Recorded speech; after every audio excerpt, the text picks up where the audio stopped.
Okey, ana tengah nak pancas slide.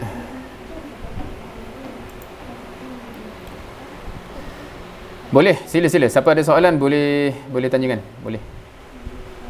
Ambil peluang untuk bertanya.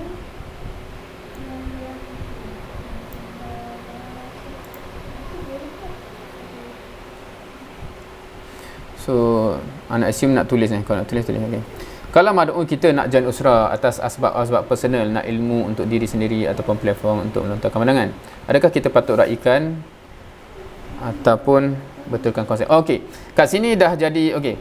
Penceritaan Ana hari ni mainly kepada antum kepada antum, bukan kepada antum nak bawa usrah. Kenapa? Sebab dia bila kita cakap pasal apa yang kita nak buat, kita dah kena faham kita ada, sebab kalau kita faham kat sini usrah yang kita duk cakap ni ialah usrah nak bina jundi. Okey. So tapi pada masa sama masyarakat yang kita nak bina ni yang tak nak ataupun tak ada potensi untuk jadi jundi, still kita boleh buat apa-apa effort untuk menyebabkan dia orang jadi soleh wa muslih. Itu benchmark yang sepatutnya paling kurang semua muslim jadi soleh dan muslih. Kalau itu dapat dibuat, kalau dia tak jadi jundi pun dia still ada peranan yang dia akan ada kesan yang baik. Dan cara dia boleh macam-macam, termasuklah halaqah ataupun pada bahasa dia usrah. Maknanya kalau disebut usrah, kita tak perlu nak gaduh lah. Tak, awak ni bukan usrah sebenar. Itu point kat sini bukan nak gaduh benda tu Jangan salah faham. Point kat sini lebih kepada nak memberi kefahaman kepada antum sendiri yang generally speaking bila masuk LKD ni bayangannya ialah orang yang berpotensi untuk jadi jundi. So kita cerita sisi tu. So kalau orang yang lain maksudnya sebab tu biasanya kalau ada orang kata kat kita kau budak usrah aku nak join usrah boleh? Jangan terus assume dia nak usrah yang kita cerita ni. Sebab kebanyakannya bila dia cakap dia nak usrah, dia bukan nak usrah yang macam ni. Sebab usrah macam ni berat kan. Dia nak usrah yang jenis yang macam orang faham lah, majlis ilmu ke, majlis tazkirah ke dan sebagainya. So sebab tu bila kita cakap, nanti kita akan cakap pasal, kalau pernah dengar usrah ni ada level-level kan. So kenapa ada level-level tu? Sebab dia cerita bina jundi ni. Bina jundi ni dia akan ada bertahap. Tapi kalau kita cakap pasal usrah just nak bagi jadi orang baik, jadi orang soleh, muslih, dia tak perlu pun level-level yang macam tu. Okey. So balik pada soalan ni, kalau ada orang yang nak minta usrah macam tu maksudnya biasanya dia nak benda kebaikan daripada liqah halaqah umum tu, buat je lah. Kalau kita larat, kita buat. Kalau tak larat, kena susun supaya ada someone boleh buat. Sebab kalau orang dah nak macam tu, sepatutnya dia dapat lah something yang dia nak. Tapi kalau dia dah join kat situ, kita nampak dia ni potensi untuk jadi jundi ni. So bolehlah tajmik dia untuk masuk usrah yang berlevel-level ni kan? Sebab silibus dia pun berbeza kan? Sebab objektifnya berbeza. Menjawab ke soalan. So sebab tu kalau macam anak usrah anak, kadang-kadang ada yang dia bila start semangat tu, kadang-kadang dia dah tanya, Abang, saya ada member tu kan, macam mana nak ajak dia usrah? So kalau soalan standard anak ialah, kenapa nak ajak dia usrah? Dan sebab anak nak clear dulu, dia maksudkan tu ialah usrah yang memang nak jadi jundi ke, usrah yang umum ni, maknanya just untuk dia makin dekat dengan kebaikan dan sebagainya dalam sistem yang lebih tertutup lah kan, berbanding ceramah umum contohnya kan. So kalau dah clear kat situ, baru kita boleh cakap teknikalnya lah. Sebab untuk bawa orang kepada usrah jadi jundi ni, dia memerlukan certain benda dulu yang faham. Contohnya kita cerita syahadatul haq ke, ISK ke, tujuan hidup ke, apa-apa yang menyebabkan dia nak benda tu. Sebab tak ada orang yang automatically nak usrah macam ni sebenarnya. Sebab tu kalau Al-Banna pun dia cerita dulu pasal tanggungjawab terhadap umat dan sebagainya. Once orang nak benda tu, baru dia mungkin nampak, sebab tu aku perlu usrah macam ni. Wallahu a'lam. Menjawab ke soalan tu? So okey. So kat sini tajuknya aku dan usrah, sebab kita dah menjurus kepada, so dah bincang semua benda ni.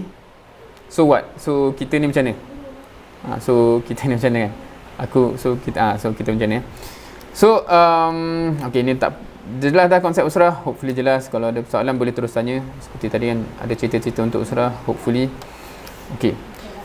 Again, nama Ana Muhammad Saifuddin bin Muhammad Rehan. So setelah memperkenalkan diri kat sini ni, di hujung pula Ana bekerja di UIA Gombak. Ana lahir dekat Leeds, UK. Siapa yang ikut English Premier League, so Leeds dah masuk balik Premier League setelah berapa belas tahun dia jatuh ke division yang bawah. Zaujahana lahir dekat situ, di Oklahoma, US. So kita orang dua-dua orang kebetulannya bukan lahir di Malaysia. Dan Ana banyak membesar di Shah Alam. Di Shah Alam. Okey, tu background Ana. Kemudian Ana sekolah rendah di Sekolah Rendah Islam Hirok. Ni gambar, tak tahu antum boleh detect tak mana muka Ana kat situ. Dan Ana sekolah menengah Islam Hirok. Ni pun tak tahu kau boleh detect tak siapa ni, ataupun kenal tak siapa-siapa. Ada ke yang jadi muallim rasa ada seorang kot yang jadi muallim. Tak tahulah kalau kebetulan sekolah yang sama ke tidak. Kemudian Ana masuk Intek. So nak ceritanya, Ana dah biasa dekat sekolah Hirok tu, biasa dengan usrah. Habis je masuk Intek, Ana bersyukur, Alhamdulillah tak ada orang nak kejar aku masuk usrah lagi kan, merdeka kan. Tapi unfortunately salah seorang dari mamat ni masuk Intek juga. So dia pun drag Ana masuk usrah pula kan. Ana punya tension. Tapi dalaman je tension, luaran tu sebab kita buat, Ana ni jenis kategori budak baik so kita senyum lah. Okay. Faham ke budak baik? Budak baik ni bukan budak soleh. Budak baik ni dia budak yang malah gaduh. So kalau apa-apa dia macam aku je lah kan, walaupun hati dia merontak. Dia berbeza dengan budak yang macam verbal yang macam kalau dia tak puas hati dia cakap kan. So yang tu nampak.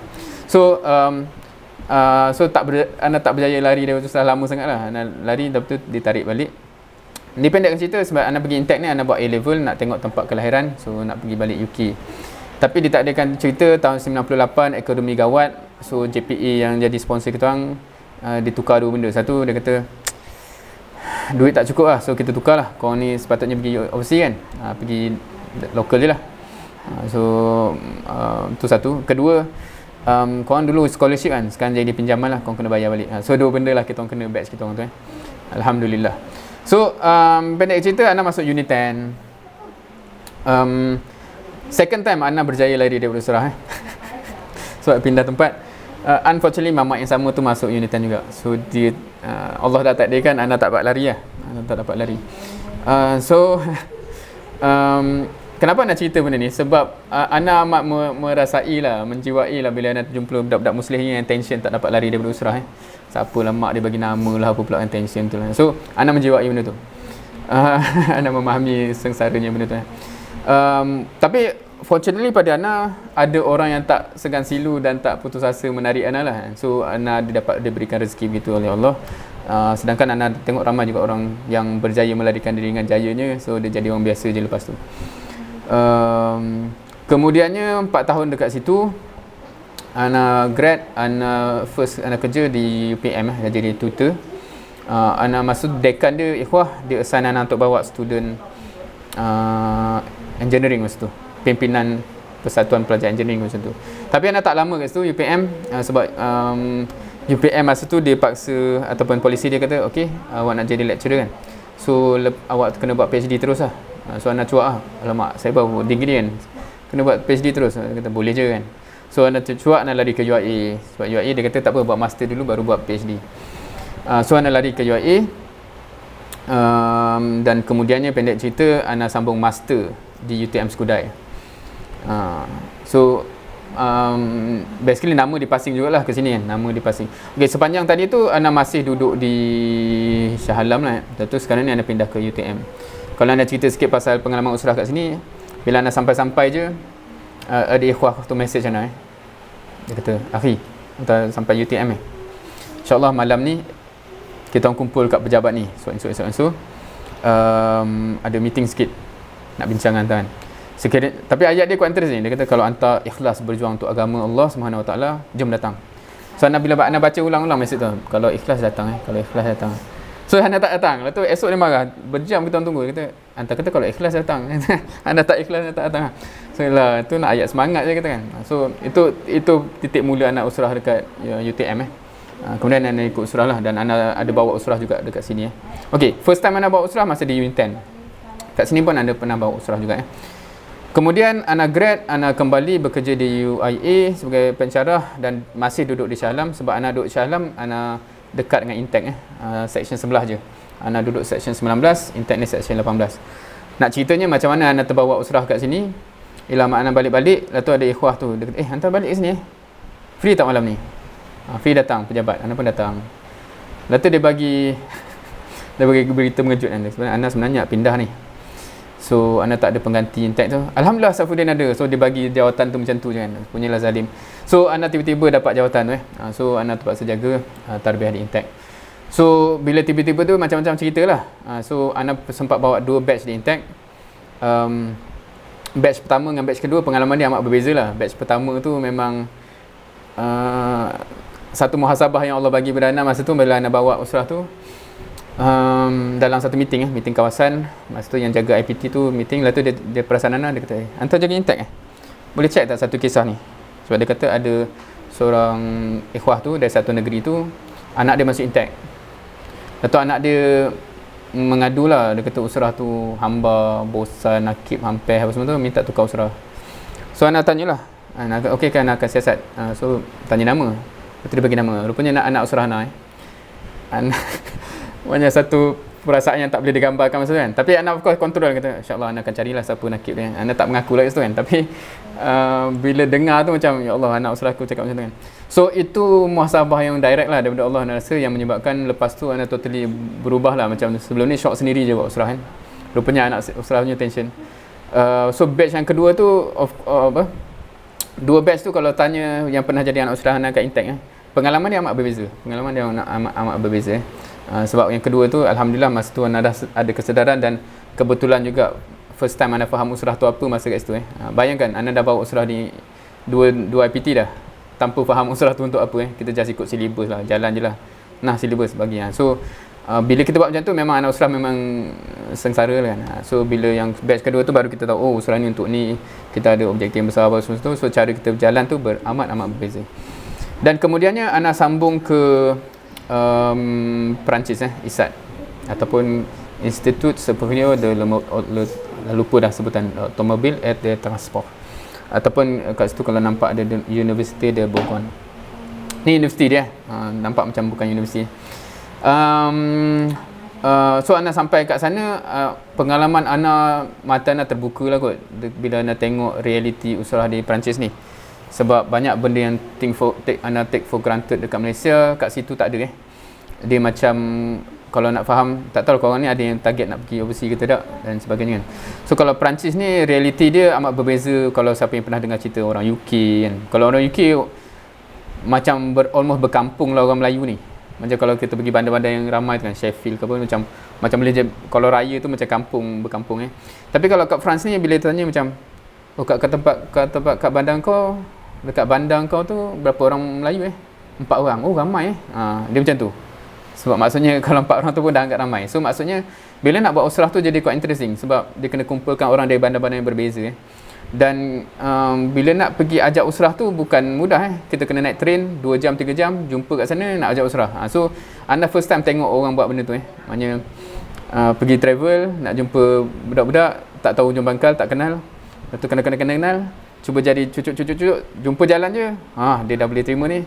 Keluar dari bag apa, terus keluar whiteboard, tungtang bagi daurah terus ajak usrah. So itu Ana labelkan macam gerila punya style Maknanya benda yang Ana tak appreciate usaha-usaha macam tu kat sini So 4 tahun kat sana. Okey, nak pendek cerita juga, Ana itu usrah yang kita orang bawa Usrah untuk Ana sendiri kat Perancis ni pun quite interesting. Masa awal tu sampai sebenarnya Ana ada option untuk usrah dengan orang tempatan. Cuma malangnya 2 bahasa yang digunakan dalam usrah tu Ana memang tak reti. Satu bahasa, sama ada bahasa Perancis atau bahasa Arab.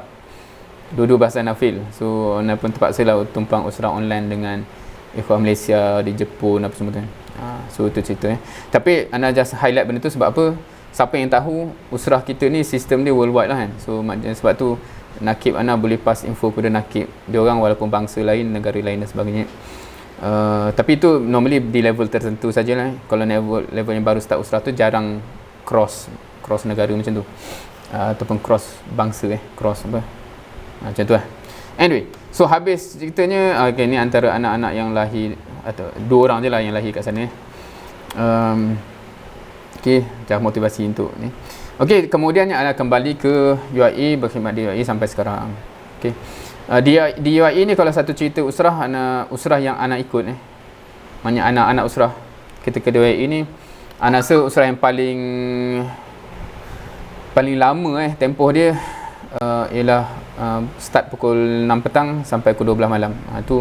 Tu usrah yang paling tip top yang anda pernah join lah. Quite interesting. Anda tak rasa ramai orang suka usrah macam tu, tapi dia memang cover semua benda lah setiap minggu tu sebab daripada pukul 6 sampai maghrib dia akan cover satu jenis topik. Lepas tu antara maghrib isyak mungkin benda-benda yang lebih ruhi. Lepas tu antara isyak sampai pukul 10 lebih fikrah. Lepas tu 10 lebih sampai pukul 12 qadaya. So kita sempat cover semua jenis bahan generally speaking setiap minggu So biasanya kalau usrah sekadar 2-3 jam ni susah nak cover semua benda Kalau anda di Perancis tu, kalau anda nak cerita usrah kita orang tu sampai satu masa macam ni anak usrah minta, boleh tak akhi, usrah kita ni rigid kan supaya bahan usrah tu pukul 12 malam habis. Sebab biasa kita orang start pukul 9. So kita akan cover bahan, kita akan tafsir apa semua tu kan. Dan kita boleh tak pukul 12 habis sebab kita nak start qadaya. So bila pukul 12 habis, kita akan start qadaya, biasanya habis pukul 2 atau pukul 3 pagi Lala dia kata, itu susah juga macam ni kan. Sebab kita orang ni semua student, anak pun student juga. Dan biasa ngantuk lah kalau kita habis usrah pukul 3 malam ni kan, 3 pagi. Boleh tak kita buat usrah 2 kali seminggu supaya bahan kita cover sekali, qadaya kita cover sekali kan. So quite interesting tu first time anda dapat permintaan daripada anak usrah macam tu. Siapa yang kat sini pernah minta nakib macam tu? Boleh tak usrah kita 2 kali seminggu? So menarik Anyway, tu Jahanam bagi sampel-sampel orang yang dah faham usrah tu untuk apa lah. Biasanya dia jadi macam tu Anyway, so balik kepada ni, apa kaitan? So anak cerita tu sebab memang sepanjang cerita anak tu ada elemen usrah dekat situ yang anak suka share lah even anak lahir kat situ pun hasil usrah Kenapa anak lahir kat Leeds kan? Of course takdir Allah lah tetapi ceritanya bermula bila parent anak ikut tarbiyah kat sana. So Baitul Muslim, lahirlah anak kat sana. Zaujahna sama juga, exact cerita. Parent dia ikut tarbiyah kat situ, berbaitul Muslim dan lahir kat situ. First time anak jumpa Zaujahna pun kat situ masa kita baby. Masa ayah anak buat master pergi US, terjumpalah parent tu. Walaupun bukanlah berkenan khabar itu kan, sebab tak tahu pun kan. Tapi takdir Allah begitu quite interesting.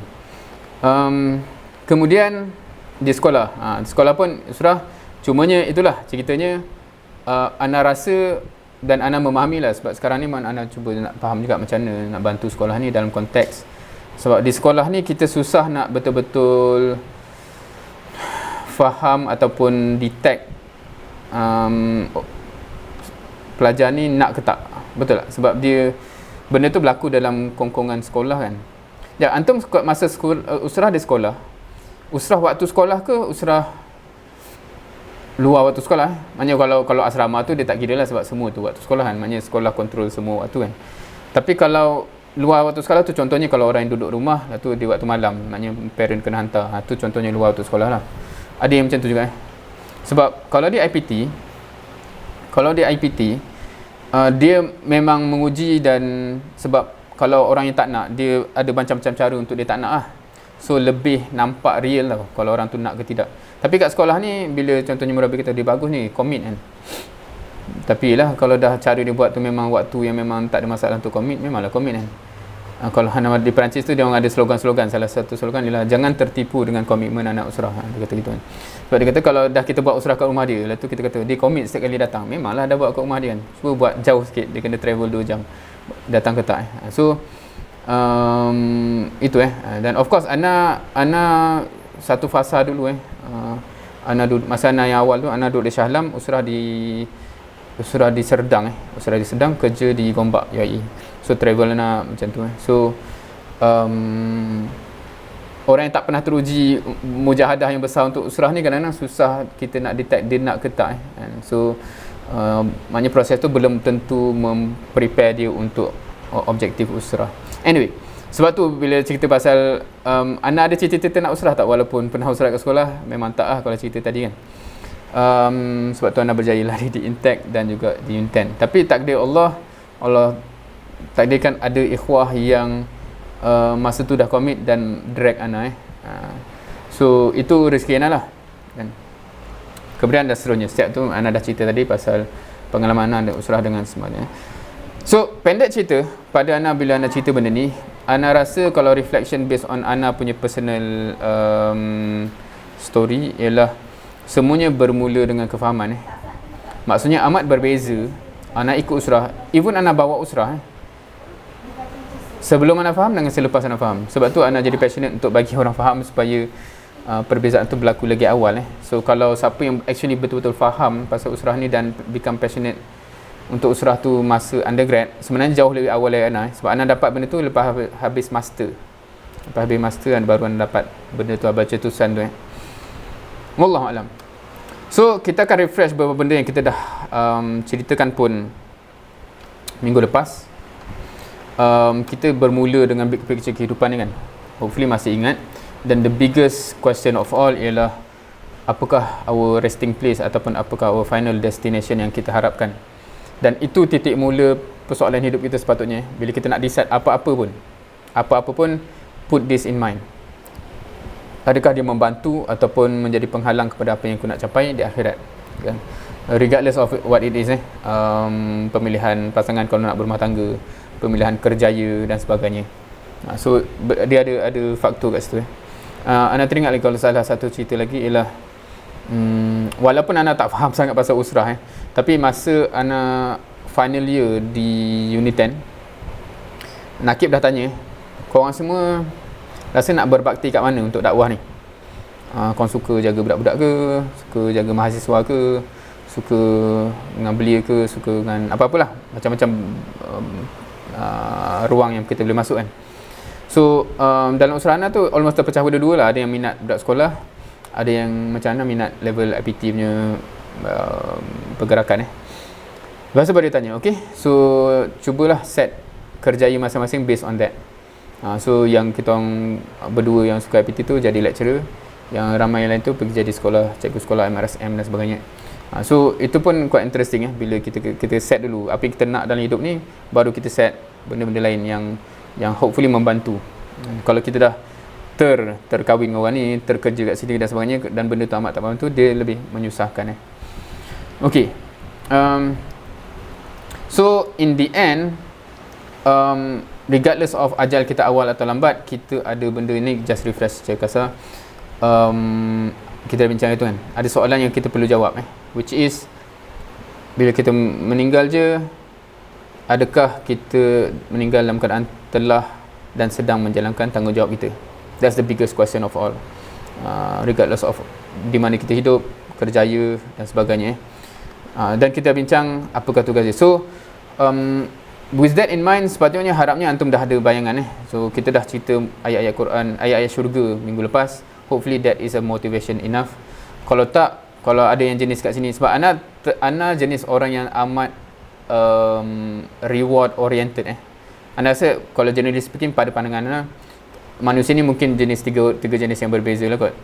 Walaupun dia ada combination, tapi yang mana yang dominan. Ana amat reward oriented. Sebab tu Ana amat tertarik dengan ayat syurga yang sentiasa memotivasikan Ana untuk buat kerja. Maknanya rasa penat ke baca ayat syurga, wow, kan begitu. Tapi setengah orang mungkin dia lebih dominan kena baca ayat neraka kot, baru dia macam cuak sikit dan dia bergerak. Mungkin ada orang yang dominan begitu. Sebab tu Allah guna dua-dua approach dalam Quran. Ada orang yang memang above that, yang memang level iman yang mungkin lebih, dia just nak bersyukur kepada Allah pun dia dah cukup termotivasi kan. So ada orang yang begitu. Wallahualam, tiga-tiga approach Allah guna dalam Quran. So tiga-tiga approach pun kita kata valid lah, dan sebab manusia ni ada tiga-tiga. Okay, dan kita dah relate dengan dua tugas besar kita, ubudiah dan khalifah. So hopefully kita yang bab ubudiah ni, Ana mengharapkan sungguhlah kita semua dah amat menjiwai dan equip. Maksudnya equip tu either kita memang dah faham apa yang kita patut buat dan lingkungannya, or kita equip dalam konteks kalau ada persoalan kita tahu macam mana nak cari.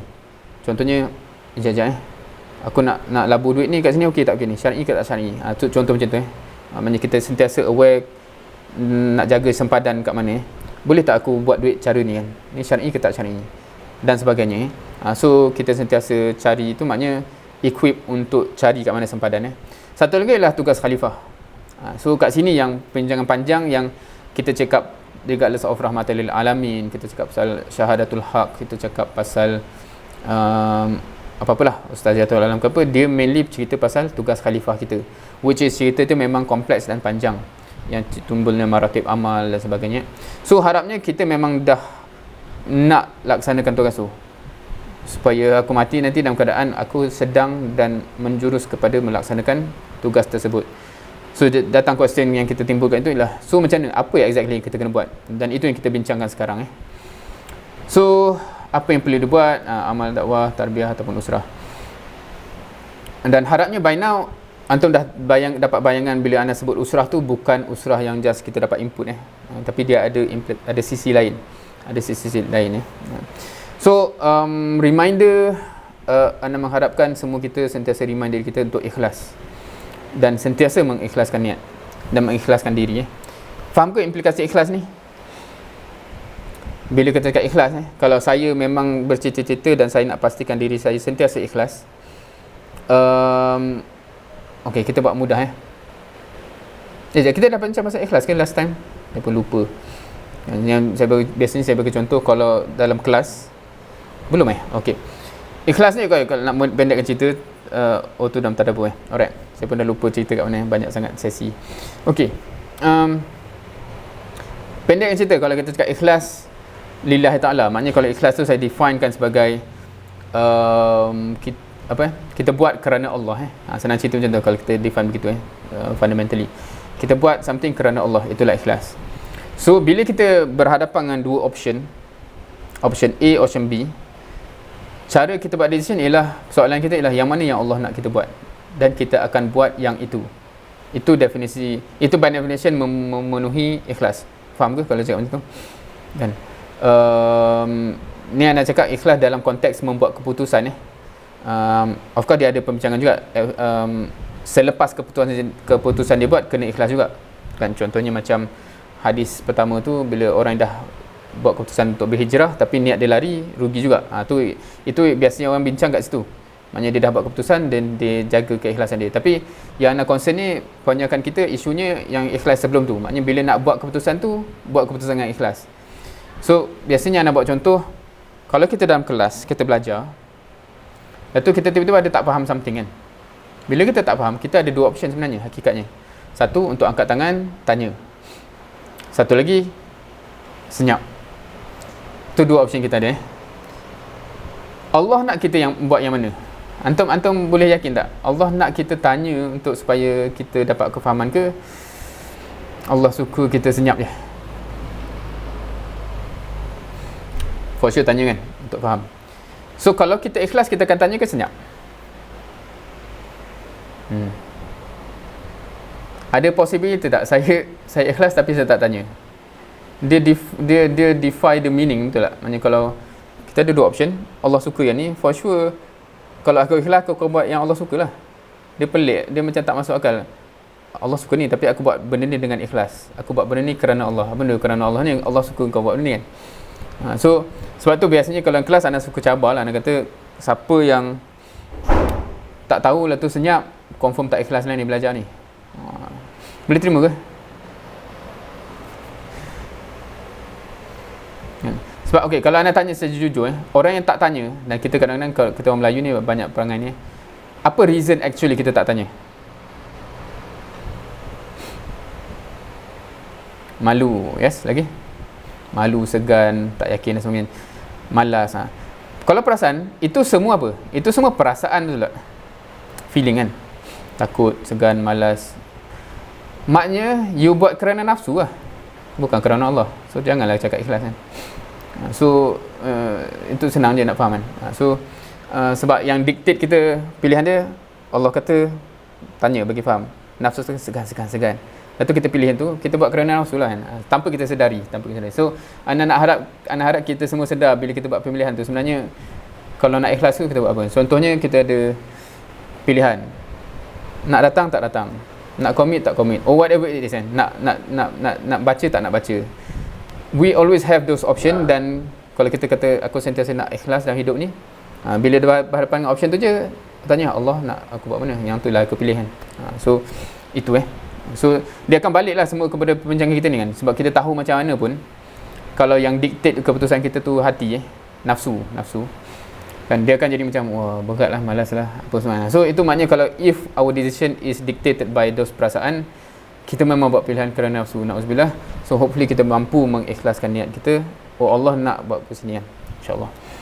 Okay, so adakah anda ikhlas sepanjang sesi ni? Itu satu soalan. Kalau ada tak tadi Alhamdulillah ada yang bertanya dan sebagainya. So itu indikasi kita nak faham lah, kita nak tahu.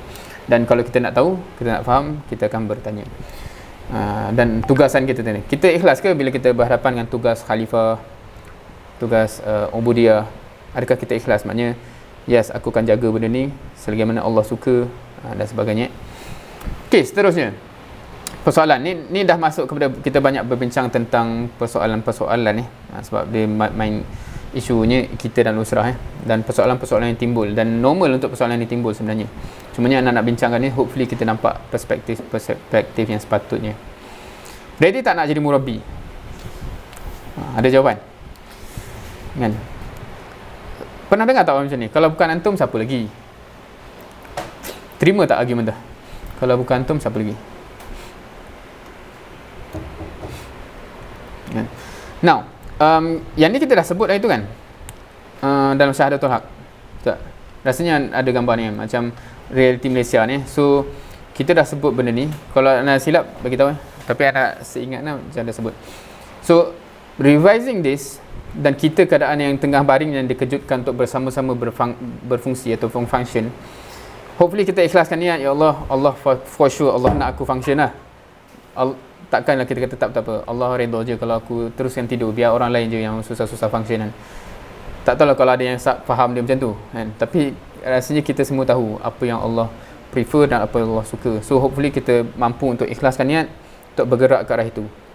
Of course, perbincangan pasal susah, tak tahu macam mana dan sebagainya, itu valid, tapi dia bukan argument untuk kata tak jadi buat. Dia argument kepada jom kita cari jalan macam mana nak buat. Begitu dah tahu beza kan. Kita macam kita nak ambil SPM dulu macam tu kan. Saya memang nak score SPM, tapi subjek ni tak kerti macam mana. Oh, tak jadilah ambil SPM macam tu ke? Tak kan? Ada ke orang macam tu? Aku tak kerti lah nak belajar subjek ni macam mana kan. Oh, kita drop subjek ni, tak payah ambil. Boleh ke SPM drop subjek? Nama tak tahu. But anyway, so sepatutnya cara fikir kita kena drop SPM. So kalau orang yang memang tak ada cita-cita nak masuk IPT, kadang-kadang dia drop je. Tapi point kita ialah kalau memang kita dah fix, aku nak excel SPM, cabaran macam tu tak sepatutnya menyebabkan kita langkah ke belakang. Kita cari jalan, insyaAllah. Apa yang jadi penghalang? Siapa yang rasa penghalang besar dia tak cukup ilmu? Penghalang terbesar anak ialah memang anak rasa tak cukup ilmu. Siapa yang rasa begitu? Oh, tak ada Masya Allah, semua hebat-hebat ni. Tak cukup kesungguhan. Tu jujur lah tu kan. Lagi. Oh, tak ada menarik. Sebab rasanya anak dengar again and again kalau tak ada pengalaman, ada tak? Dia kata yang paling besar anak ada je ilmu, tapi anak tak ada pengalaman.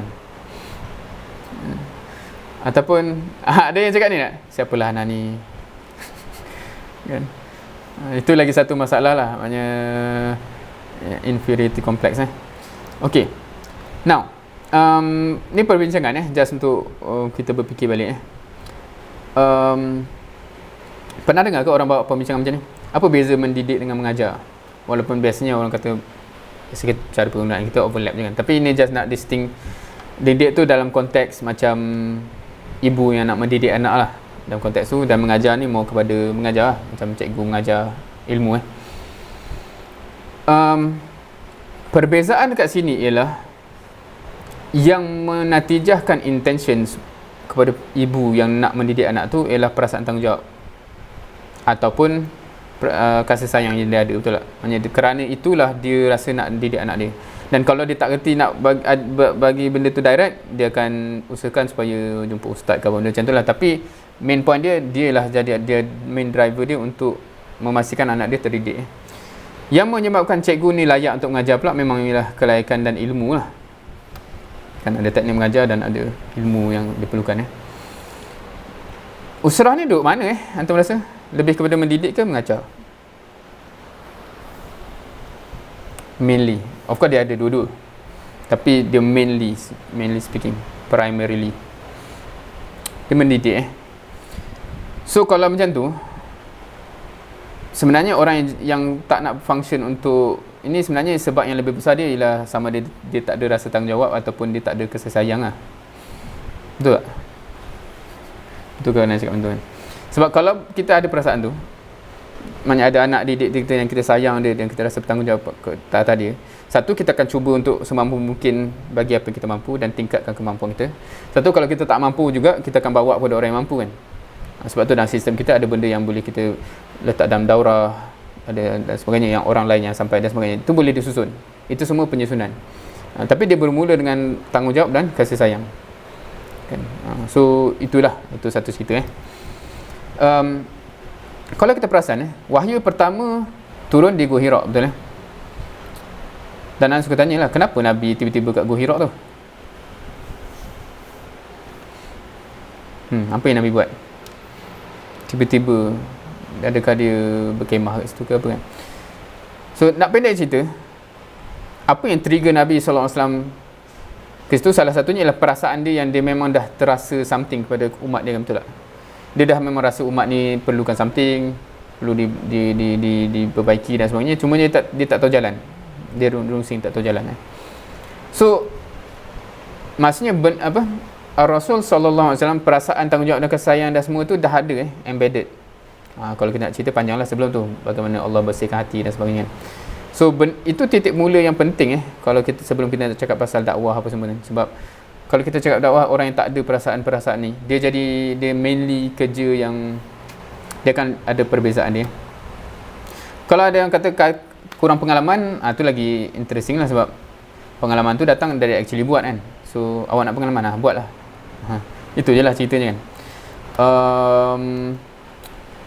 Kat sini Ana just highlight satu benda Ana rasa Ana tak tahu antum based on dengar Ana punya minggu lepas dengan minggu ni antum boleh agak ke Ana ni actually orang macam mana? Just dengar ni antum ada bayangan tak Ana ni lebih kurang orang macam ni kot? Ada ke? Kita tak tergambar apa-apa? Kita tak faham soalan? Ke antum ada prinsip kita orang tak, kita nahnu doa la qudot, kita tak judge orang. Macam ni umat mana pula ni? Okey. Sebab bila Ana teringat orang yang kenal Ana lama sepanjang Ana masa universiti, lepas tu dia lama tak jumpa Ana, tiba-tiba dia dengar Ana bagi daurah, dia orang terkejut tau. Ana tengok lagi seorang kakak tu, dia kata sebab dia kenal Ana sepanjang 4 tahun 4 tahun Ana tu, sebab kita di tempat yang sama dia terkejut, siapa dia boleh cakap. Sebab Ana karakter yang hyper, kalau bahasa kita sekera sumbang hyper introvert Ana tak kita cakap dengan orang.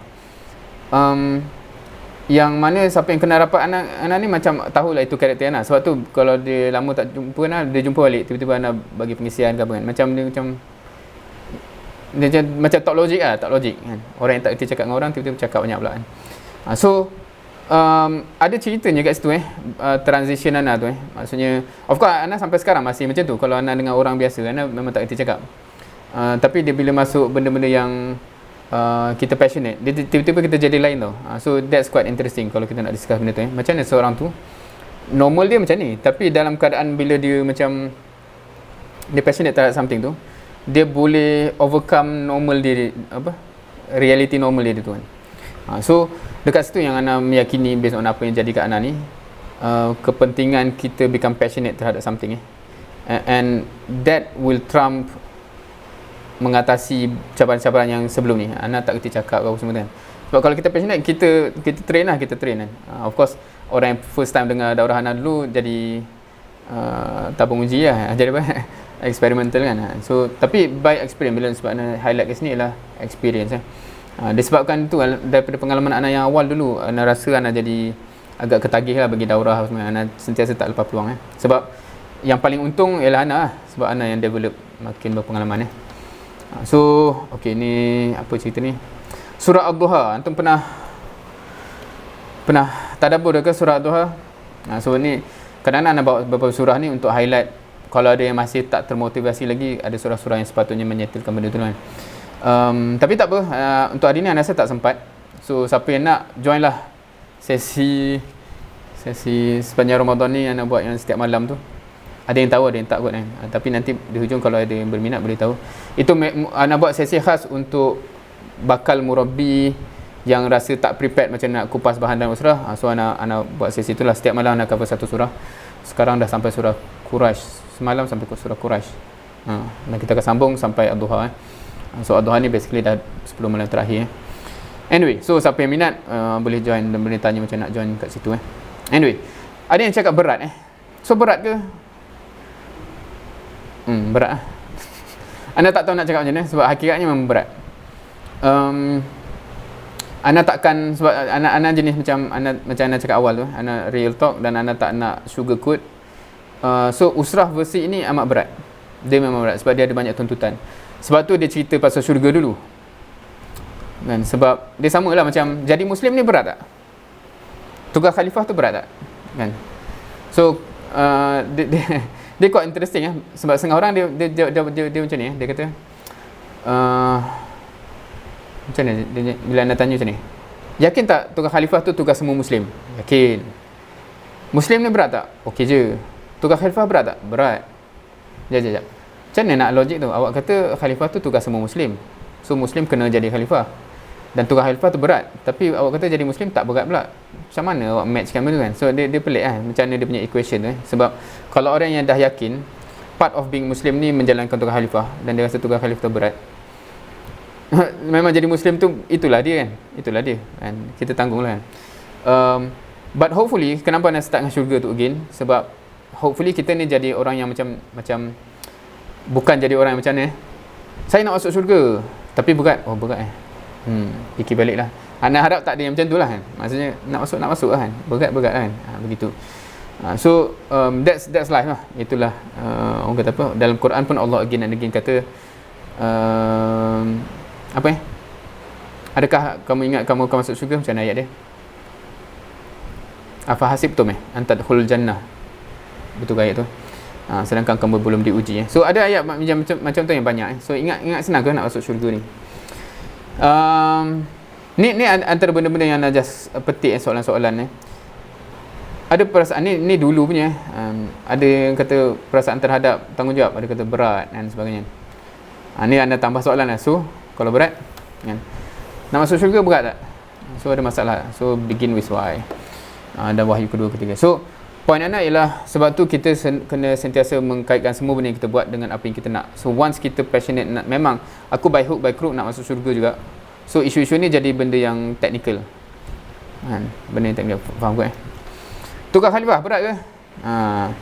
Pernah tak ada tugas surah pasal khalifah? Apa surah yang memang cerita pasal khalifah? Tugas khalifah. Surah apa yang ayat yang Allah cakap pasal khalifah tu? Sekejap, kita stop pukul apa tadi? Dia nak 11 suku tadi. 11.30. Okey, pukul 1. Okey. Surah Al-Baqarah kan.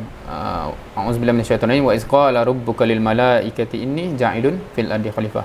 So okey. So surah Al-Baqarah ni dia ada beberapa sisi. So salah satu sisi yang anda suka ialah sisi khalifah, tugas khalifah. Di awal tu kan, ayat 30 lagi Allah dah cakap pasal okey, aku nak jadikan khalifah di atas muka bumi. Dan kalau kita tengok onwards sampai pertengahan surah ialah senior kita yang diberi tugas tu, Bani Israel. Dan Allah cerita macam mana dia fail. Dan akhirnya sampai ke muncak, Allah kata tengah-tengah, exactly tengah surah Al-Baqarah ialah apa? Wa kadzalika ja'alnakum ummatan wasata litakunu syuhada'a 'alan nas wa yakuna rasul 'alaikum syahida.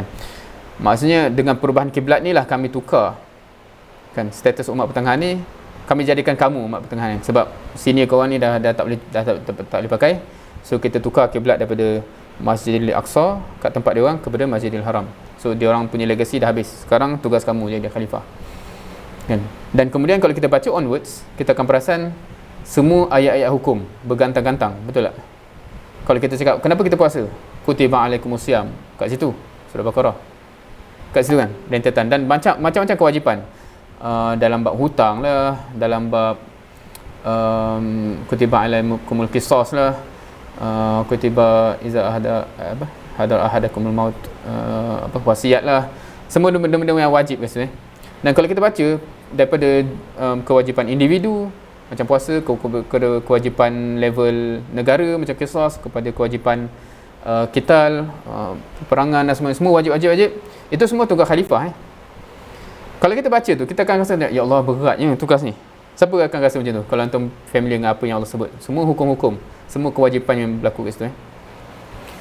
So quite interesting, siapa yang tadabbur surah tu, kita akan rasa, ya Allah, makin berat, banyak kena buat ni, makin berat. Lepas tu Allah jawab ke ayat hujung apa dia? Apakah ayat last surah Al-Baqarah?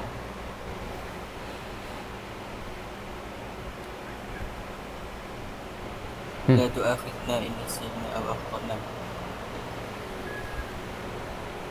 wa la tahmil alaina isran. La yukallifullah. La yukallifullahu nafsan illa wus'aha kan. Onwards lah maka. Tapi apa maksud la yukallifullahu nafsan illa wus'aha? Siapa rasa ayat tu menjawab soalan kita tadi?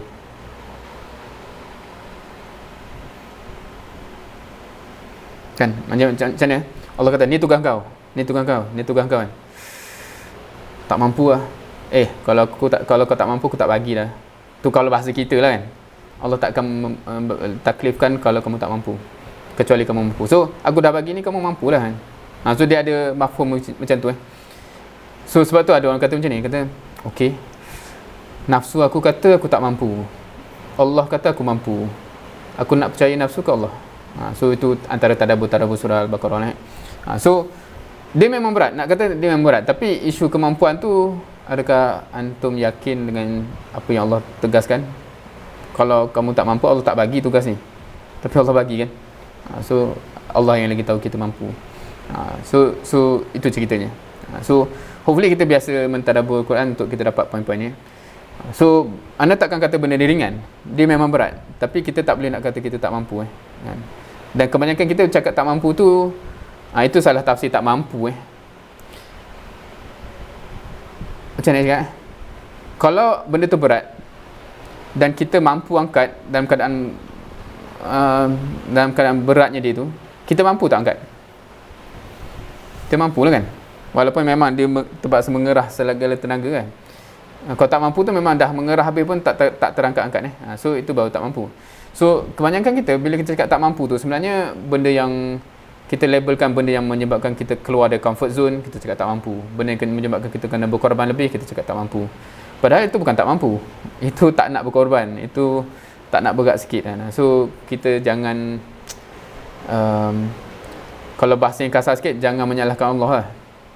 So bila kita cakap tak mampu, kita kata Allah ciptakan aku tak mampu buat benda ni kan. Which is satu apa kata accusation yang besar. So kalau tak nak, cakap tak nak. Sedap cakap kita. Okey. Ni kata-kata hikmah lah daripada siapa tak tahu. Franklin Roosevelt katanya, smooth sea never made a skilled sailor. Faham ke? Kalau laut yang tak bergelora tu, bukan. Yalah, laut yang tak bergelora, laut yang tenang tu takkan menghasilkan klasi sailor yang skill, yang skillful So kalau kita merasakan memang perjalanan ni memang mencabar, yalah, kalau kita tengok sirah, sebab itu perjalanan para sahabat tu mencabar kan, sebab nak menghasilkan orang yang very skillful untuk boleh buat kerja tip top dan fulfill kerja dia, tugas dia kan. Itu yang diperlukan. So kalau cover sirah ni pun banyak yang kita boleh tadabburkan sampai hari ni kita tak sempat. So kita boleh buat sesi lain, ataupun banyak ada video yang anda tunjukkan tu yang sebenarnya dah available lah. Siapa yang nak tengok boleh tengok kat YouTube, insya-Allah. Untuk kupasan benda-benda tu untuk kita sedar diri kita, untuk kita muhasabah lah sebenarnya kan. Banyak kita sebenarnya bagi alasan dan kita sebenarnya tunduk pada nafsu punya argument, sedangkan kita tak buktikan pun betul ke itu limit kita kan. Kalau kita tengok proses pembinaan jundi primarily para sahabat, bagaimana Allah tarbiyah dia orang Perasan tak proses yang Allah letakkan untuk dia orang dalam siri tarbiyah dia tu sepanjang sirah? Apa yang tuan perasan? Ada perasan anything tak? Ke tak faham soalan ni? Perasan apa? Okey, masa awal dakwah kan, Nabi berdakwah dengan sir, betul tak? Dan ada orang masuk Islam kan? Abu Bakar masuk Islam, lepas tu dia bisik-bisik kat yang lain tu, member-member dia, Abdul Rahman bin Auf ke, Usman ke kan. Now, kenapa perubahan daripada masa macam tu kepada dakwah jahar? Apa yang trigger perubahan tu? Tahu tak?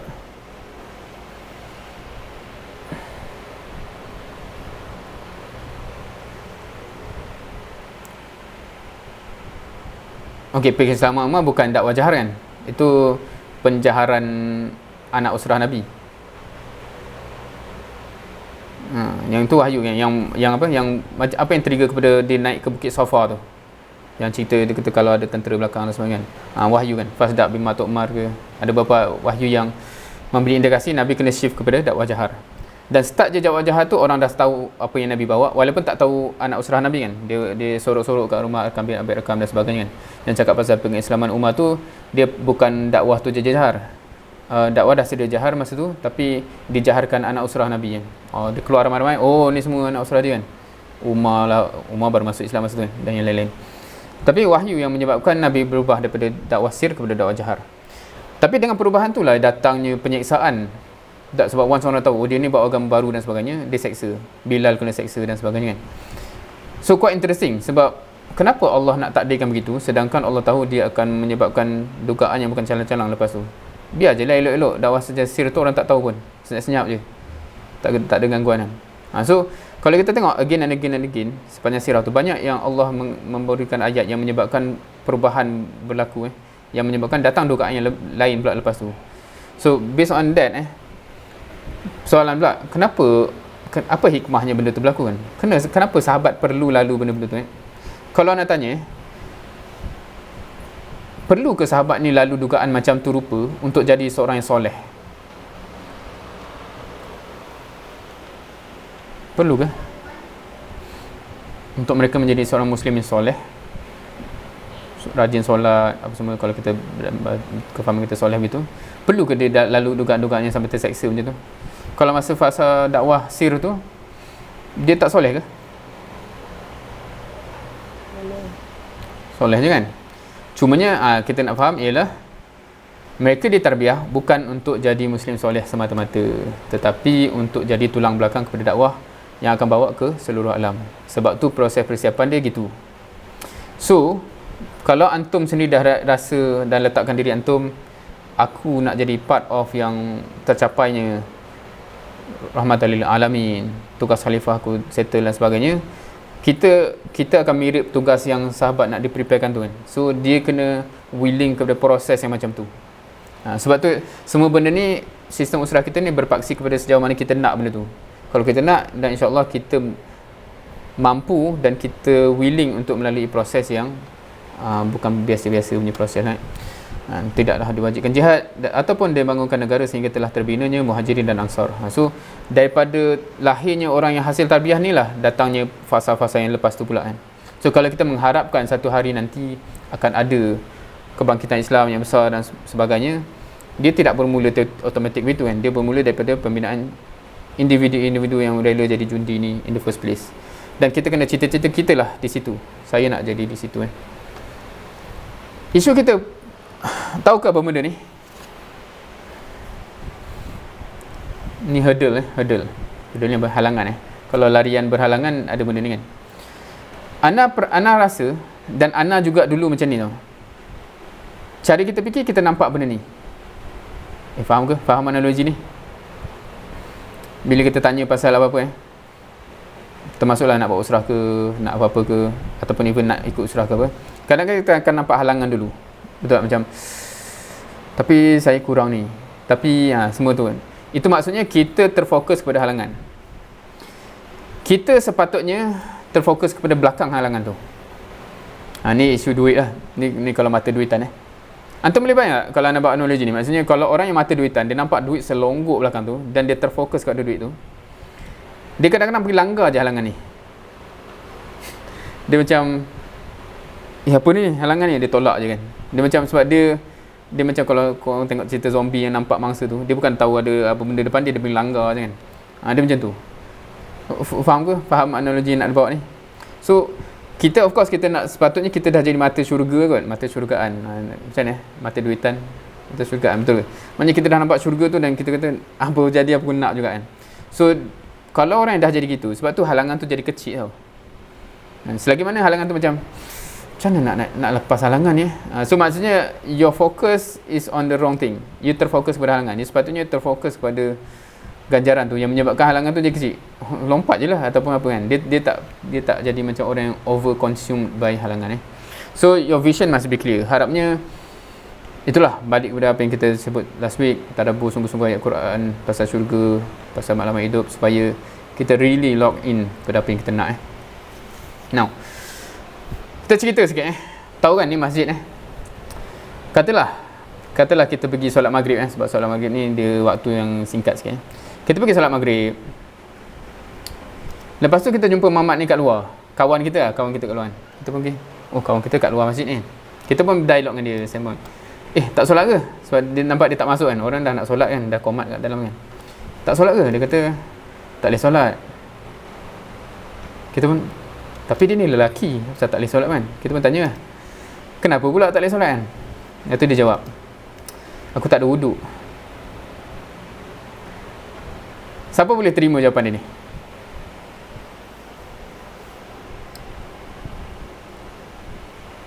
Faham ke cerita ni?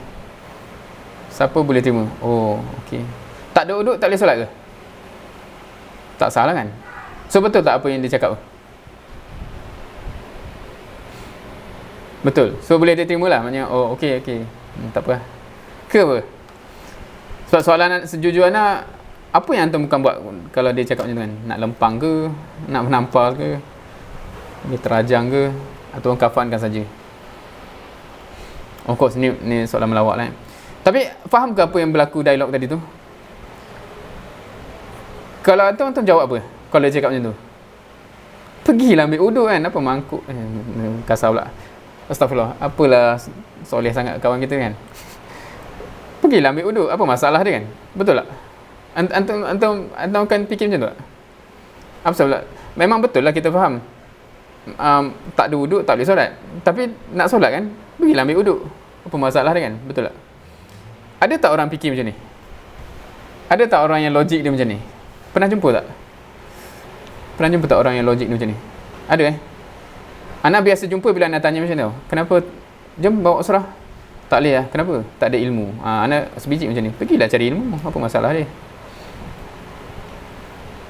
Faham ke?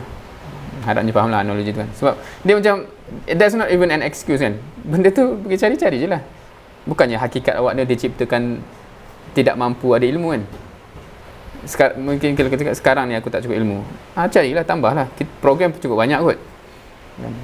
Even yang paling best bila nak buat benda-benda macam ni lah. Macam sekarang ni ada yang join kan, yang setiap malam nak buat contoh kupasan surah-surah untuk siapa murabi yang tak biasa dengan kupasan tu, boleh dengar, boleh dapat something dan sebagainya. Yang paling best anda selalu berjumpa dengan ikhwah macam ni tau. Nak apa? Macam mana? Boleh bawa surah? Nak bawa surah tak? Tak boleh. Kenapa? Tak cukup ilmu. Ilmu apa? ABC. Okey, nak buat ABC. Tak datang pula. So itu jujur je lah cakap awak sebenarnya tak nak kan. Bukannya isu ilmu tu masalah dia. Awak tak nak sebab kita nak bagi ilmu tu tak nak pula kan. So sebenarnya pokoknya ikhlaskan niat je lah kan, insyaAllah. Okay, so in the end sebenarnya hakikatnya banyak alasan-alasan kita tu, kalau kita jujur dengan diri kita sendiri, it's not even a valid excuse sebenarnya. Dia more kepada menyedapkan nafsu kita je kan. Tapi hakikatnya kalau kita nak, sebenarnya di situ ada jalan di situ ada caranya, tinggal nak ke tak nak nak ke tak nak. So go back to why, insyaAllah Jannatul Firdaus is worth fighting for. Okay, so kita kena take action lah kalau kita betul nak Now ni nak kena cerita Okay, ni nak pergi laju sekejap. Kita start pukul 11.30 tadi So kita sepatutnya kalau ikutkan sampai pukul 1. Okay, anda cuba ni pernah dengar tarbiyah bil ahdaf, tarbiyah based on objective Now ni nak mapkan balik lah apa yang kita dah cerita awal tadi. in a diagram. Bila sebut pasal marahlah tarbiyah, sebab tarbiyah ni ada level-level dia. Ada yang cakap macam tu kan. Hanya ada level-level dia. Kenapa ada level-level tu? Sebab dia part of sistem tarbiyah yang memang memerlukan level-level tu. Sistem tarbiyah tu ni pula untuk apa? Dia part of metodologi perubahan, ataupun dalam bahasa Arab dia adalah manhaj taghyir. Manhaj taghyir, metodologi perubahan. Metodologi perubahan ni pula ialah part of gagasan dakwah kita. Okay. So gagasan dakwah kita mainly untuk capai apa? Kalau kita ambil ni, Al-Banna kata, dia petik ayat Quran tu kan, hatta la takuna fitnah wa yakuna ad-din kulluhu lillah. Itu dia punya end goal dia. Itu dia punya end game dia kan. Maksudnya kalau yang hari tu kita dah tadabbur surah apa An-Nasr, siapa yang ikut lah, ada beberapa orang yang perasan join sesi tadabbur ni. Wa ra'aitan nas yadkhuluna fi dinillahi afwaja. Itu bayangan kita yang kita dah sepatutnya terpahat macam itu our end goal, itu our end game orang masuk Islam berbondong-bondong. Hatta la takuna fitnah wa yakuna ad-din kulluhu lillah. So untuk capai benda tu datanglah metodologi perubahan, which is yang Al-Banna gagaskan maratib amal, step-step amal. Dan kemudian untuk sampai ke situ dia memerlukan jundi yang bersama dengan soft, bersama dengan jemaah. Sebab itu datangnya sistem tarbiyah. Dan marahlah tarbiyah ni sebenarnya untuk membentuk 3 benda besar lah Perdana: disiplin, amal jama'i, dan kualiti orang tu. So sebab tu bila orang tanya apa beza setiap marhalah ni, dia mainly isu disiplin dan amal jama'i lah, di samping kualiti. So ini just nak mapkan, okey, di situlah letaknya kenapa sebab ada orang pun tanya juga kan, kenapa ada level-level pula ni kan, apa hak awak untuk mengkastakan manusia contohnya kan. So kita kena jelaskan sekejap, kita bincang dalam konteks ini. So implikasi dia kepada kita apa ni, kalau kita nak pergi more detail apa fungsi kita dan tanggungjawab yang kita kena buat. Satu, kapasiti sebagai ahli tarbiyah, maksudnya kita sedang dibina untuk jadi jundi. So ada tuntutan kat situ, kita kena commit dengan proses, wasilah-wasilah dan sebagainya. In the end, hopefully insyaAllah kita menjadi jundi yang akan berjihad sehingga ke akhirnya. Kedua, kapasiti dalam bina jundi. So ini jadi kita jadi murabi pula, membina orang yang baru supaya dia pula jadi jundi. Hasilnya apa? Bertambahlah jundi, insyaAllah. Ketiga, kapasiti dalam medan amal. Ni medan amal ni memerlukan macam-macam. Selain daripada cerita jundi ni, ada bantuan-bantuan, ada projek-projek yang perlu dijayakan, dan macam-macam lah. So kalau ada masuk IPT akan ada harmoni, macam-macam projek dia ada. So itu kapasiti yang ketiga pula. Kapasiti yang keempat ialah membina penggerak dakwah. Yang ni tak sama dengan jundi tadi. Ini maksudnya orang yang tak nak masuk usrah, tak nak jadi jundi, dia tak nak terikat, tapi dia nak menyumbang pada dakwah. So biasanya ada word Rabtul Am dekat situ. So kat situ. So serentak, kalau kita sedar tak sedar, kita ada 4 peranan ni serentak. Kita ikut usrah, sedang dibina jadi jundi. Kita mentarbiah orang, membina jundi yang baru. Medan amal, macam-macam benda lain yang kita nak jayakan juga di dalam realiti masyarakat, dan juga membina Rabtul Am. So pendetailan dia insyaAllah, rasanya biasa di IPT akan banyak pendetailan yang akan berlaku. Tapi kita kena sedar, kalau betul kita nak memainkan peranan, ada 4 benda ni serentak. Ni belum tambah. So macam mana nak manage dengan kehidupan kita sebagai student, sebagai pekerja dan sebagainya. Itu cabarannya lah, itu cabarannya. Itu bukan alasan untuk tak buat. Sebab memang Allah ciptakan dunia ni tempat ujian yang memang itu realiti dia. Kalau kita kata tak ada benda tu baru nak buat, dan ke akhirat lah baru tak ada benda tu. Tapi tu dah terlambat kan. Okay. So penting ke komit dengan semua wasilah? Okay, ada orang yang tanya soalan ni tak? Siapa yang masih tertanya, penting ke komit semua wasilah? Saya nak join likot usrah je, tak boleh ke? Okay, kat sini I nak just go through persoalan-persoalan yang timbul. Kita tengah 10 minit, betul ke? Sebab ada persoalan ni valid dan ada yang cakap macam ni, kalau tak datang pun bukan jadi jahat pun, betul tak? Betul, kalau dia tak datang tak jadi jahat ke? Kita cakap tak, siapa tak datang usrah ni memang makin jahat. Tak betul juga kan? So kat mana salah dia? So kat situ yang isu dia, kita silap faham objektif kan. So kalau ada yang pula cakap ni, saya malah datang lah sebab tajuk daurah tu kurang menarik. Tu pun satu lagi. So kita kena faham objektif wasilah ni apa, baru kita akan faham map dia kat mana, dia berkaitan dengan apa. Sebab jawapan-jawapan tadi tu membayangkan kita tak faham tarbiyah ni in the first place untuk apa. So generally speaking, semua tarbiyah ni akan ada objektifnya, ada tiga juzuk lah. Satu, kefahaman. So kat situ isu bahan lah, apa yang kita cover, benda yang kita kupas, itu isu kefahaman. Kita nak menyatukan kefahaman. Kedua, melatih amal jama'i. Itu datang daripada komitmen. So komitmen kepada semua wasilah mainly adalah untuk melatih kita jadi jundi, disiplin amal jama'i kita. Boleh faham ke? So dia bukan isu bahan, dia bukan isu benda lain, dia isu macam the process itself. Kehadiran itu sendirinya adalah satu pelatihan untuk kita makin mampu untuk jadi jundi dalam amal jama'i. Satu lagi ialah kekuatan ukhuwah tu. So of course lah, sebab setengah orang kata kalau saya tak datang saya boleh je dengar recording. Tapi you are actually hanya, kalau you buat macam tu, you hanya kata yang aspek kiri saja. Komitmen untuk datang, menyusun masa. Bagi seorang student kalau zaman student pun antum tak mampu nak menyusun masa supaya masa yang kita sepakati bersama, masa usrah, masa daurah, lepas tu yang benda lain assignment ke apa tu kita susunlah masanya sepanjang, sebab ada je 6 hari lagi, 24 jam lagi yang kita boleh susun kalau kita properly susun. Kalau itu pun kita tak mampu nak susun, susah kita nak bayangkan kita boleh perform dalam keadaan kita dah berkahwin, dah berumah tangga, ada anak sekolah, kerja kita punya beban apa semua tu, dan ada tanggungjawab dakwah. Susah kita nak bayangkan kita boleh perform kat situ. So itu ada pelatihan awal sebenarnya. Jangan fikir benda tu terlalu pelik sangat, sebab itu part of the process untuk kita boleh actually commit beyond IPT. So hopefully boleh realise benda tu dari awal. So kesilapan memahami objektif wasilah menyebabkan cara kita bermuamalah dengan wasilah tu bermasalah. Ni anda bagi contoh-contoh kesilapan. Contohnya tak datang wasilah tanpa uzur, ataupun boleh elak lewat tapi lewat juga, ataupun balik awal tak minta izin, tiba-tiba keluar je kan. Of course kita dalam online ni lagi memudahkan benda ni lah, bagi orang yang belum terlatih amal jama'i. Tiba-tiba keluar, kita tak minta izin pun. So bagi orang yang tak faham ini adalah proses melatih amal jama'i, dia kata kenapa nak minta izin? Sebab kalau kita kat surau kan dengar kuliah, kita minta izin tak nak balik. Ataupun kita kalau penceramah kat surau, kita pakcik tak minta izin nak balik tu kan. Tak ada isu tu kan, sebab dia bukan untuk melatih amal jama'i. Tapi kalau usrah, daurah dan sebagainya, dia melatih amal jama'i. So cara kita melalui proses tu kena dalam proses yang melatih kita lah. So kalau kita ada uzur pun kita minta izin, kita terpaksa balik awal pun kita minta izin, kita terpaksa sampai lawat pun kita minta izin. Faham ke? So itu benda yang jadi rutin kita, sebab kita diproses di situ. Tapi kalau kita tak faham objektif dia, memang kita tak faham lah kan? Sebab tu dia rasa macam kita dengar separuh daurah tu, aku dah faham dah, lepas tu kita keluar. Tu kita tak faham objektif. So kalau tak mampu nak prioritikan wasilah tarbiyah dan tugasan-tugasan yang kita ada, susah kita nak bayangkan kita mampu hidup sebagai jundi tak kala kita dah ada keluarga dan kerjaya. Itu realiti hidup. Ni satu lagi lah kan, masa waktu usrah lah, orang lain tengah bentang, kita duduk main handphone, kita tengok WhatsApp, kita tengok Facebook. Ada masalah tak?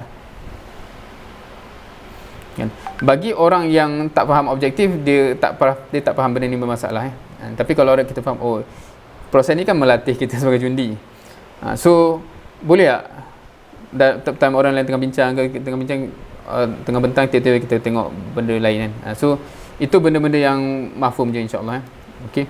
So so setengah kita kata alah kecil je tu kan, isu kecil. Tapi hakikatnya kemampuan diri kita untuk kawal dalam isu-isu kecil itulah memberi gambaran kita akan mampu tak dalam konteks gerakan amal jama'i yang lebih besar nanti. So itu indikator awal. Okey, ana skip banyak benda ni. Hopefully antum dah menjawai benda-benda ni. Nak pergi kepada soalan-soalan antum tu. Okey. So anda terus sebab kita dah tinggal berapa minit lagi. So ana harapnya dapatlah cover sedikit at least soalan yang sempat ni, yang antum daripada antum. Nak tanya sebagai soalan penenang hati, kenapa kita kena join usrah? Yang ni kita dah spend the whole morning cerita, harapnya dah terjawab lah. Harapnya terjawab. Kalau sebab memang yang kita cerita sepanjang pagi ni untuk menjawab soalan ni kan. So kalau masih tak terjawab boleh tanya, tapi boleh tanya balik. Tapi ana harap dah terjawab kenapa kita patut join usrah. Kan? Especially kalau kita memang yakin tugas itu dalam kita sebagai seorang Muslim, dia akan relate balik dengan implementasi lebih macam ni lah. Now, ada orang tanya, tak ada cara lain kot kan? So kalau orang yang possible ada cara lain, tapi kalau orang yang jujur dan ikhlas, kalau dia cakap macam tu, dia kena present lah apa cara dia lain yang boleh capai benda yang sama, dan dia buat. Dan kalau orang macam tu, anda tak ada masalah. Tapi ada setengah orang dia bagi cakap macam tu just supaya dia tak commit. Itu masalah, sebab sebenarnya awak bagi hujah tu dengan niat yang salah kan. So itu bertakwalah dan istighfar. Okey, macam mana nak tahu usrah ni berjaya atau tak? Kalau kita faham cerita tadi, usrah tu untuk menghasilkan jundi. Bila dia berjaya akan lahirlah jundi. Bila tak berjaya tak lahir jundi. Tu senang cerita kot. Faham kot tu ultimate dia lah. Maknanya kalau usrah tu berjalan 5 tahun 6 tahun tak lahir jundi, semua disiplin pun hampir lagi, dan dia amat tak berjaya lah. So of course again kita cakap pasal usrah yang Albana gagaskan. Kalau kita cakap pasal usrah umum yang kita buat halaqah umum atau program-program yang kita tepek nama usrah tapi dia sebenarnya halaqah umum tu, dia ada objektif dia lah. Contohnya orang tu makin rapat dengan kita ke apa benda. So itu nilai dengan objektif tu lah. Tapi kalau kita cakap pasal usrah kita ni, tu kalau tak lahir jundi tak berjaya lah. Kenapa perlu ada usrah takwin dan usrah biasa? Ni aneksium jenis usrah tu lah, usrah yang dalam sistem ni, yang takwin base dan usrah luar. So kenapa? Sebab orang yang nak jadi jundi dia akan masuk yang usrah takwin, orang yang belum nak ataupun tak mampu, bukan kualiti jundi, dia hanya usrah biasa. So itu just penyusunan supaya kita tak rojakkan dia dan nanti dua-dua tak dapat haknya kan. Adakah usrah ini berkait rapat dengan fikrah politik tertentu ataupun lebih kepada keperluan masyarakat? So quite interesting soalan ni. Ana harap daripada presentation hari ni sedikit sebanyak dah terjawab bila kita cakap our main goal, our main aim ialah apa kan? Hatta la takuna fitnah wa yakuna din kulluhu lillah, rahmatal lil alamin dan sebagainya. So usrah yang ana present ni adalah yang nak capai itu. Untuk capai ke situ, dia akan cover dua-dua sebenarnya. Ada keperluan masyarakat yang memang kita kena cater, dan ada sisi-sisi siasah yang dia akan masuk. Sebab apa? Sebab untuk sampai ke situ dia akan sampai ke level itu. Ni perbincangan in detail kena ada sesi lain. Tapi dia kalau kita tak melalui, contohnya kita tak membentuk masyarakat, susah kita, mana logik nak sampai kepada objektif hujung tu kan? Ataupun kita tak ambil tahu pasal siasah pun tak sampai hujung tu. So itu adalah dua daripada banyak elemen lain juga yang sebenarnya yang nak tak nak akan dikata untuk our ultimate aim. So usrah ni titik mula kepada ultimate aim, so dia akan cover semua benda tu lah. Tapi kalau sebut fikrah politik, anda tak tahulah fikrah politik tu apa. Sebab kita ni yang kita bawa, anda cakap on behalf of yang anda part of je lah kan. Kita bawa fikrah Islam. Of course cerita politik is part of that dalam elemen yang tertentu. Kenapa ada golongan orang yang taksub dengan usrah? Kadang-kadang kalau orang tak join usrah tu dia anggap tak bagus dan sebagainya. Okey, kalau ada yang cakap kalau ada orang yang jadi macam ni, suruh dia beristighfar lah. Sepatutnya ni tak berlaku. Tapi soalan ni mirip kepada kalau kita tanya, kenapa ada orang Islam ni jadi buat benda-benda maksiat? Kenapa ada orang Islam ni ada sumbang mahram? Kenapa orang Islam ni? So salahnya bukan pada Islam tu, salahnya pada orang tu. So sama kalau kes macam ni. Kalau ada orang usrah ni yang buat jadi macam ni, dia tak faham usrah ni untuk apa in the first place kot.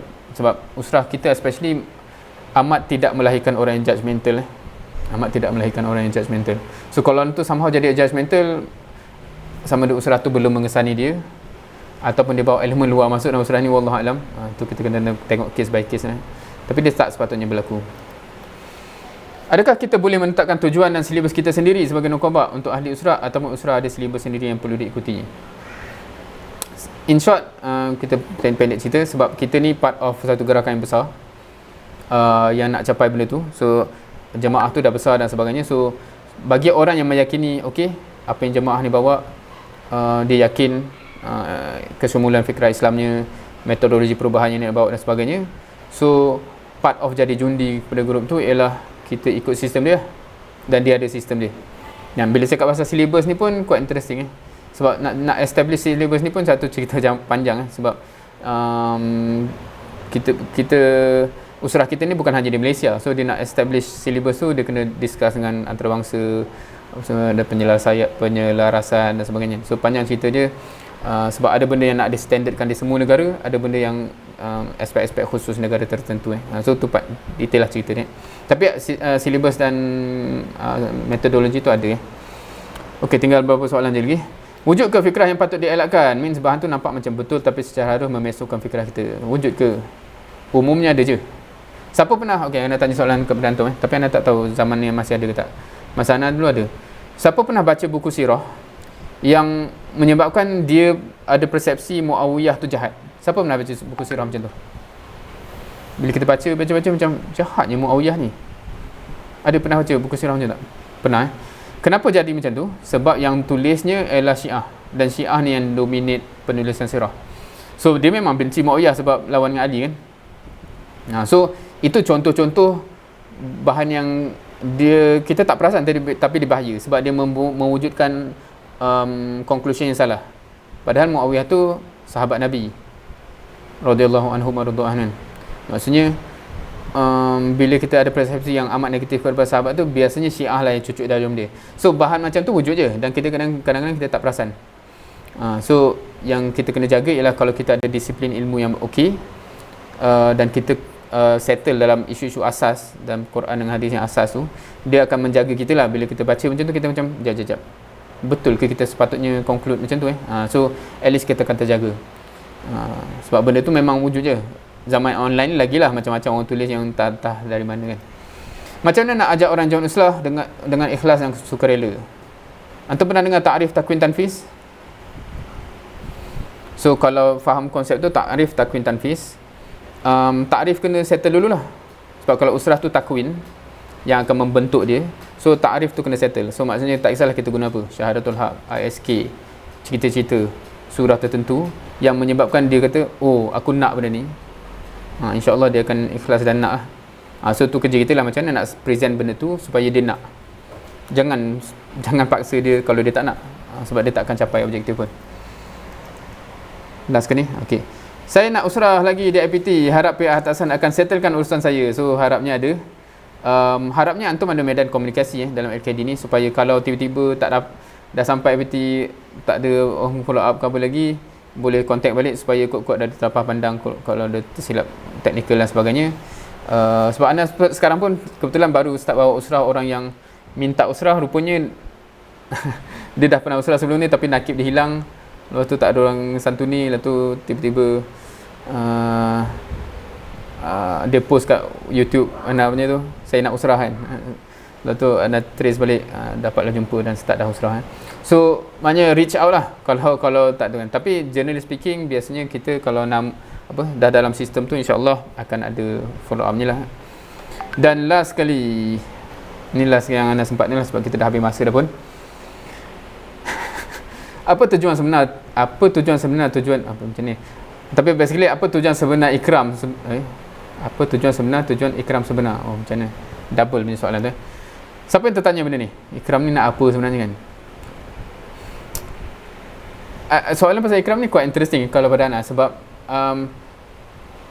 anda faham ataupun anda cuba faham, sebab circumstances antum ni quite interesting dalam konteks antum datang daripada sekolah yang ditubuhkan basically oleh ikram lah kan, muslih ni semua ni kan.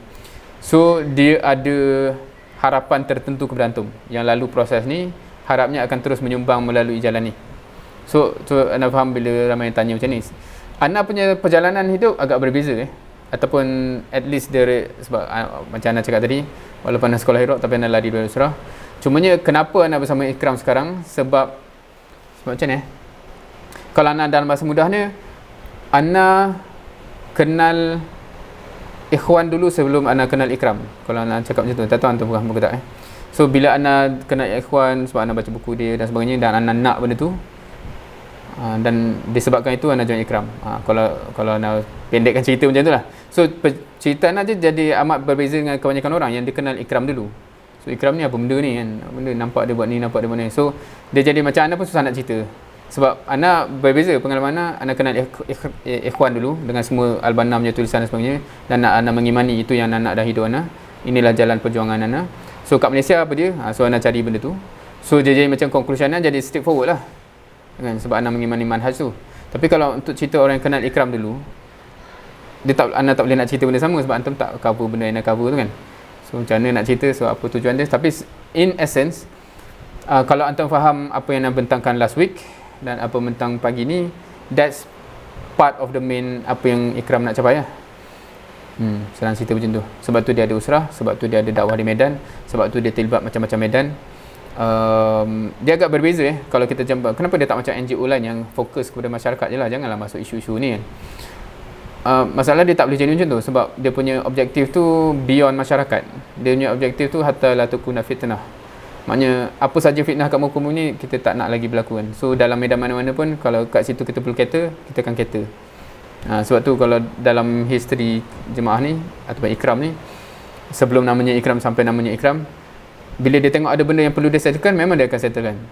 Masa balik dulu masa ikhwan-ikhwan ni balik Malaysia, kita tak ada sekolah yang integrated punya sistem. So buat sekolah Alamin, sekolah Hira dan sebagainya. Sampai sekarang benda tu dah diciplak, alhamdulillah diciplak oleh semua orang dan integrated semua sekolah pun ke arah itu. So itu sumbangan besar. Satu lagi, bidang masa apa Raudatul Sakinah ke, Hidayah Center ke. So banyak benda yang macam tak terkita sangat benda ni kan. Ini perlu kita. So segala apa yang perlu diselesaikan dalam masyarakat dan umat ni, dia akan cuba selesaikan sebab objektifnya besar dan merangkumi semua benda so jadi macam bila nampak termasuklah kalau sebab kadang-kadang tu soalan macam ni dia ada bau allergic, kalau ikram ni ada pula bau politik lah kan. Sebab isu dia itulah, sebab ikramnya tujuan tu melangkaui NGO, melangkaui badan-badan kebajikan dan sebagainya, sebab dia nak capai satu dunia kan, macam kita sebut tadi. Sebab tu dia akan cover semua benda lah.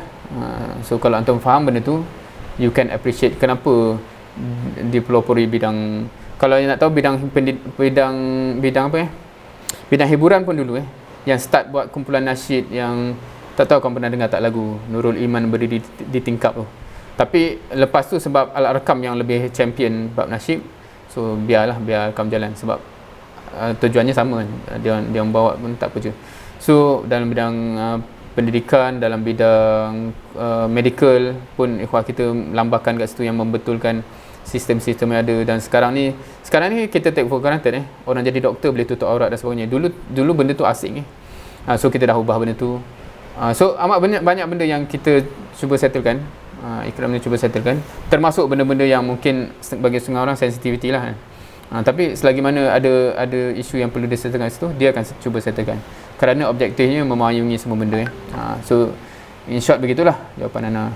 Wallahualam dah terlajak 8 minit kalau ikutkan, kalau sejam setengah ni. Ada apa-apa lagi ke? Atau Ana rasa mungkin semua dah. Kalau ada soalan yang urgent boleh, kalau tak ada mungkin dah nak ready untuk Zuhur. Wallahualam.